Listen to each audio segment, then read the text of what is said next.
नमस्कार, capital TV Uttar Pradesh देख रहे हैं आप। मैं हूं आपके साथ सोनाली जोशी। यूपी विधानसभा चुनाव के लिए बीजेपी के चाणक्य कहे जाने वाले अमित शाह एक्शन मोड में आ चुके हैं। उन्होंने यूपी के चुनाव की कमान संभाल रखी है। यूपी के कोने कोने में जाकर बीजेपी के चाणक्य अपनी बात रख रहे हैं। इन सभी के बीच प्रचार में नेताओं का दूसरी पार्टी पर हमला बोलना तो आम है, लेकिन इस बार अमित शाह मुजफ्फरनगर में ऐसा गरजे कि वो बिजली अखिलेश और मायावती पर जाकर गिरी। इतना ही नहीं, चुनाव से पहले ही केंद्रीय मंत्री अमित शाह ने विपक्ष को खुली चुनौती दे डाली। क्या कहा अमित शाह ने, देखिए इस रिपोर्ट में।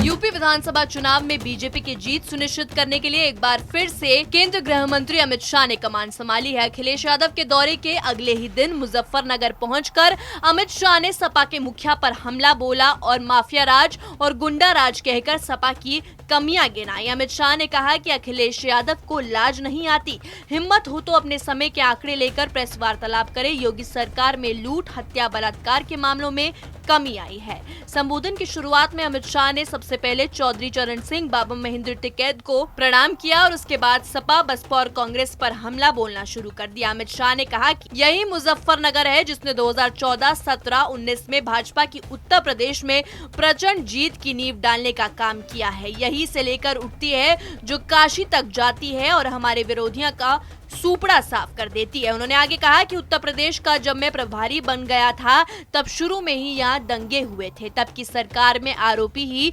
पीड़ित बन गए थे और जो पीड़ित थे उन्हें आरोपी बना दिया था। मैं उन दंगों की पीड़ा को भूला नहीं हूँ। अमित शाह ने कहा कि सपा बसपा के शासन में उत्तर प्रदेश को माफियाओं ने कब्जे में ले लिया था। धर्म और जाति के आधार पर यहाँ राजनीति करने वालों का बोलबाला था। 2017 में यहाँ योगी आदित्यनाथ जी की सरकार बनने के बाद सारे गुंडे उत्तर प्रदेश की सीमा से बाहर चले गए। पहले की सरकारों के शासन को उत्तर प्रदेश ने देखा है। बहन जी की पार्टी आती थी तो एक जाति की बात करती थी, कांग्रेस पार्टी आती थी तो परिवार की बात करती थी, सपा गुंडे राज की बात करती थी। भाजपा के शासन में सिर्फ और सिर्फ सुरक्षा और विकास की बात होती है। अखिलेश यादव की प्रेस कॉन्फ्रेंस पर अमित शाह ने कहा कि कल अखिलेश जी और जयंत जी ने प्रेस कॉन्फ्रेंस की। वो कहते हैं कि हम साथ साथ हैं, मगर ये साथ कब तक है? अगर इसकी सरकार बन गई तो जयंत जी सरकार से निकल जाएंगे और आजम खां वापस आ जाएंगे।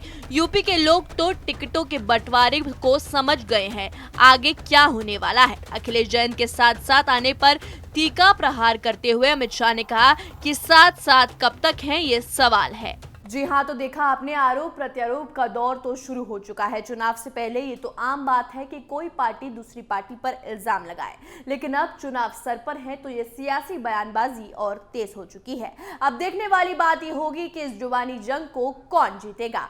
इस रिपोर्ट में मेरे साथ इतना ही। बने रहिए कैपिटल टीवी उत्तर प्रदेश के साथ। नमस्कार।